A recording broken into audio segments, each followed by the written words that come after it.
Chapter 75। Kabir भी अपनी बहन को अपनी गहरी नज़रों से देख रहा था, मानो वो उसे पहली बार देख रहा हो। अचानक उसने कुछ सोचा और भी अपने छोटे भाई की ओर देखा कि शिवान का चेहरा घबराहट से भर गया था। सिया के मुंह से निकला हर एक शब्द से शिवान के मुंह पर तमाचे जैसा लग रहा था। उसके सारे पुराने शक और मजाक अब उसे पर टूट पड़े थे, जिससे वह बिल्कुल निशब्द हो गया था। उसकी आंखें शौक से भरी थी और वह बेहद शर्मिंदा था। तो क्या ये सचमुच सिया की रिसर्च है? लेकिन ये कैसे पॉसिबल है? शिवान को लगा जैसे वह अब बस गिरने ही वाला है। उसका घमंड पूरी तरीके से टूट चुका था। बचपन से ही उसे बायोकेमिस्ट्री साइंस में बहुत ज़्यादा इंटरेस्ट था। इस फील्ड में एंट्री करने पर उसे बहुत तारीफ भी थी और कई लोगों ने तो उसे एक्स्ट्रा ऑर्डिनरी भी कहा था। कई बार सुनने के बाद उसे खुद भी इस बात पर विश्वास हो गया था। लेकिन आज सिया ने उसके उस विश्वास को तोड़कर रख दिया था। अपने परिवार के साथ और सालों की रिसर्च की बावजूद वो आज सिया की तुलना नहीं कर सकता था, जो बिना कुछ लिए इस फील्ड में आई थी। तो फिर वह किस तरह का एक्स्ट्रा ऑर्डिनरी था? शिवान लड़खड़ा गया, उसकी नज़रें धुंधली पड़ गई। शुक्र है कि कबीर ने की हालत भांप ली और उसे तुरंत पकड़ लिया, जिससे वह गिर नहीं पाया। शिवान, कबीर ने उसे आवाज़ दी। उसे समझ नहीं आ रहा था कि वह उसे और क्या कहे। वह अच्छी तरह समझ रहा था कि शिवान इस समय कैसा महसूस कर रहा होगा।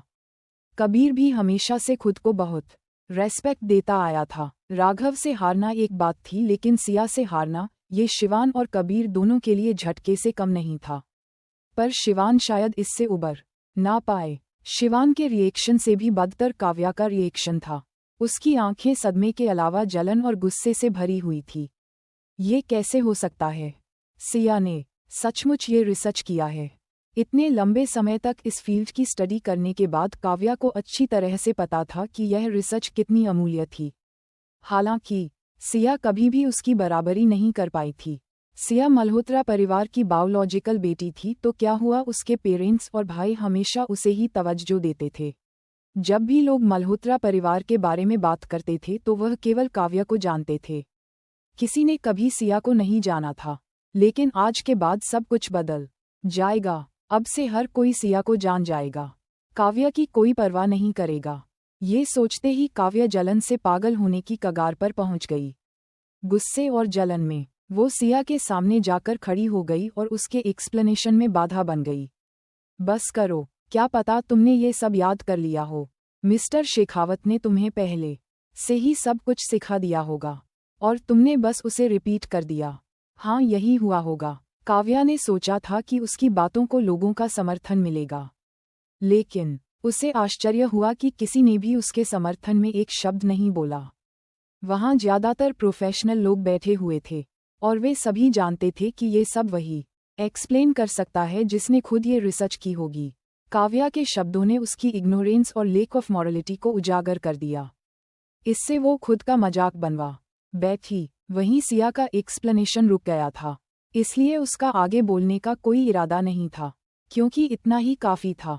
उसने काव्या की ओर एक ठंडी नज़र से देखा और कहा, तुम सच में पहले जैसे ही बेवकूफ़ हो। काव्या सिया की इस कमेंट से इतनी ज़्यादा नाराज हो गई कि वह लगभग बेहोश होने ही वाली थी।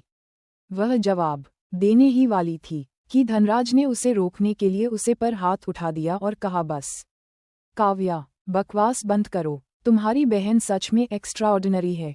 हम ही थे जो उसे हमेशा से गलत समझते रहे हैं। एक बिजनेसमैन होने की नाते धनराज ने जल्द ही आंक लिया कि सिया की सक्सेस मल्होत्रा परिवार के लिए क्या मायने रख सकती है। हालांकि उसे अपनी इमेज की परवाह थी, लेकिन इमेज के आगे पैसा भी था।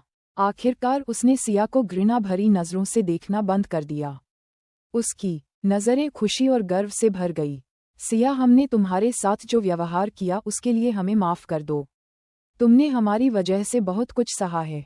मैं यहाँ ऑफिशियली तुमसे माफ़ी मांग रहा हूँ और मुझे उम्मीद है कि तुम हमें माफ़ कर दोगी। तुम सच में अद्भुत हो। मल्होत्रा परिवार की बेटी हो। मैं तुम्हारे जैसी बेटी पाकर बहुत खुश हूँ। धनराज अपनी इमेज को इम्पोर्टेंस देने वाला घमंडी व्यक्ति था। सिया को ये बात पता थी और उसे यह बात मजाक लग रही थी। जब से उसे मल्होत्रा परिवार में वापस लाया गया था, धनराज ने कभी उसकी ओर देखा तक नहीं था। वह उसके प्रति सबसे ज्यादा मूडी व्यक्ति रहे थे। वह हमेशा से उसे घृणा और तिरस्कार से देखते थे। जन्म के समय गलत बच्चों को गोद लेने की गलती के कारण मल्होत्रा परिवार आज मजाक बन गया था। इस समय सिया की गलती नहीं थी, लेकिन धनराज ने ये दोष हमेशा उस पर ही मढ़ा था, जैसे कि इस पर भी उसकी खुद की गलती थी। और ऐसे घमंडी व्यक्ति का उसके साथ इतना अच्छा व्यवहार करना, जिसे उसका इतना तिरस्कार किया था, अब उसे खुश कर रहा था। वह खुद क्यों हंसने से रोक नहीं पाए। धनराज के चेहरे के भाव थोड़े बदले, लेकिन उन्होंने खुद को रोक लिया। इस पर सिया ने कहा, मिस्टर धनराज प्लीज आप ऐसे रिश्तों की कल्पना भी ना करें जो असल में है ही नहीं। शायद आप भूल गए हैं कि अब मल्होत्रा परिवार से मेरा कोई रिश्ता नहीं रहा। सिया के शब्द सीधे और स्पष्ट थे। धनराज को लगा जैसे उसकी मुंह पर तमाचा पड़ा हो, और मल्होत्रा परिवार के बाकी सदस्यों को भी ऐसा ही लग रहा था। हाँ, ये सच था, सिया और मल्होत्रा परिवार ने रिश्ता बहुत पहले खत्म कर लिया था, इसलिए अब उनका कोई रिश्ता नहीं था।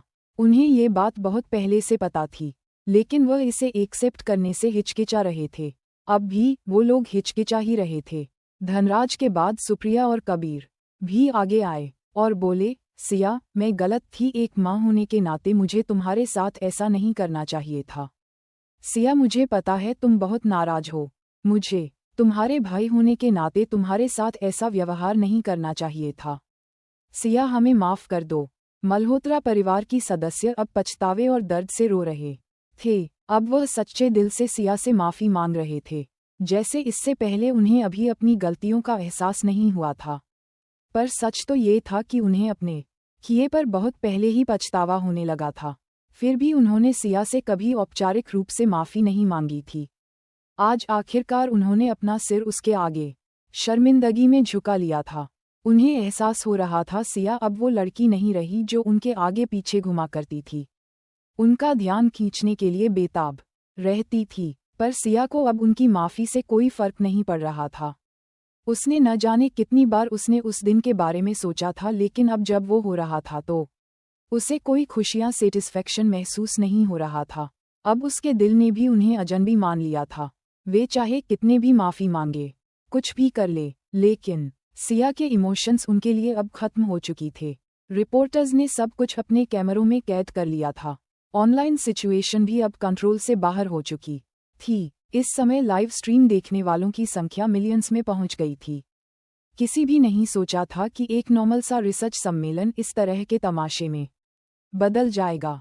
पहले रिसर्च चोरी कांड, फिर एक एक्स्ट्रा ऑर्डिनरी पसंद का होना, और अब एक फैमिली मेलोड्रामा, और उससे भी कहीं ज्यादा। इतना सब करने के बाद अब मल्होत्रा फैमिली पछतावा फील कर रही थी। वो बारी बारी से सिया से माफी मांग रहे थे, जबकि सिया बिल्कुल खामोश थी। वहीं इनलाइन कमेंट्स कुछ इस तरह चल रहे थे, माना कि फैमिली थोड़ी पक्षपाती थी।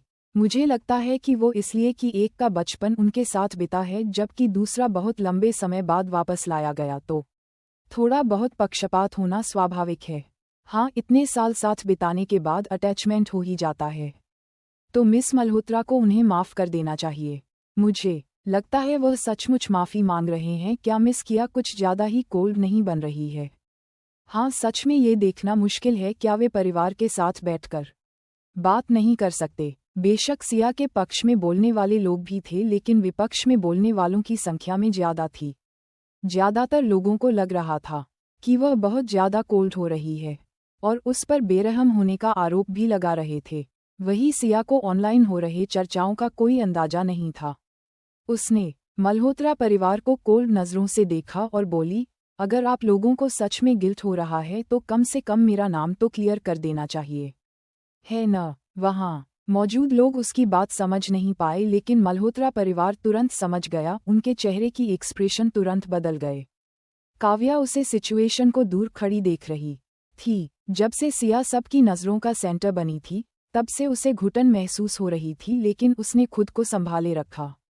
हालांकि उसे नहीं पता था वह वहां अभी क्यों रुकी है, पर अब सिया की बातें सुनकर अचानक लगा कि अब उसकी सांसें रुक गई है। लेकिन खुद को संभालने के लिए उसने अपनी मुट्ठी कस ली। उसे बहुत डर लग रहा था।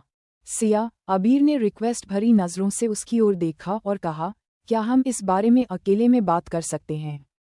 वहां इतने सारे लोग थे, ईसाई, वो ऐसा नहीं कर सकते थे। और वहाँ जो हो रहा था वो लाइव स्ट्रीम भी चल रहा था। अगर ये मामला सबकी नज़रों में आता है तो सिर्फ काव्या ही नहीं, बल्कि पूरा मल्होत्रा परिवार बर्बाद हो जाता। अगर यह पता चलता है कि उन्होंने किसी को रिश्वत देकर अपनी गलती छुपा ली है तो ये घोटाला इतना बड़ा हो जाएगा कि उसे छुपाया भी नहीं जा सकेगा। सिया ने उपहास भरी नज़रों से उसकी ओर देखा और बोली, हम अकेले में बात क्यों करेंगे। ये कहते हुए उसने कांपती हुई काव्या की ओर एक नज़र डाली और ठंडा लहजे में कहा, अब तुम्हारी बारी है। ये सुनकर काव्या का दिल धड़क उठा और वह चिल्लाते हुए बोल पड़ी, प्लीज सिया, ऐसा मत करो। मैं अच्छे से जानती थी कि सिया क्या कहने वाली है। वो जल्दी से दौड़ते हुए उसे पास गई पर झपट्टा मारा और धीमे से कहा, अगर तुम सचमुच ऐसा करोगी तो बच नहीं पाओगी। सबके सामने सच लाकर सिया को अब क्या ही मिलेगा। ये सोचकर वो मन ही मन राहत की सांस ले रही थी। सिया, चलो बैठकर बात करते हैं। मल्होत्रा परिवार ने उससे मनाने की कोशिश की। सिया, प्लीज यहाँ तमाशा मत बनाओ, हम बैठकर प्राइवेट में बात करेंगे और कोशिश करेंगे तुम्हें कंपनसेट करने के लिए। हम तुम्हारे साथ जस्टिस करेंगे। ये सुनकर सिया तेज तेज हंसने लगी। इसी के साथ उसकी आंखों में आंसू आ गए। आंखों से आंसुओं को पोंछते हुए उसने हंसते हुए कहा, जस्टिस? क्या आप लोगों को लगता है इतना सब कुछ होने के बाद में अब भी आप पर विश्वास करूंगी? वो इससे पहले कि मल्होत्रा परिवार और कुछ का पाता, उसने अपना यूएसबी ड्राइव प्लग इन कर दिया और एक वीडियो चला दी।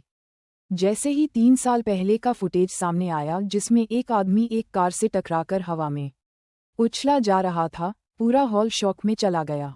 काव्या की आंखें दहशत से भर आई। ये इसे कहाँ से मिला? क्या इसे खत्म नहीं किया गया? अभी तक ये सबूत मौजूद क्यों है? काव्या कबीर की ओर देखते हुए बड़बड़ाने लगी।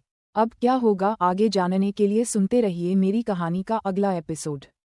और कमेंट करके बताइए मेरी स्टोरी आप लोगों को कैसी लगी। लाइक कीजिए, शेयर कीजिए, कमेंट कीजिए और सब्सक्राइब करना ना भूलिए।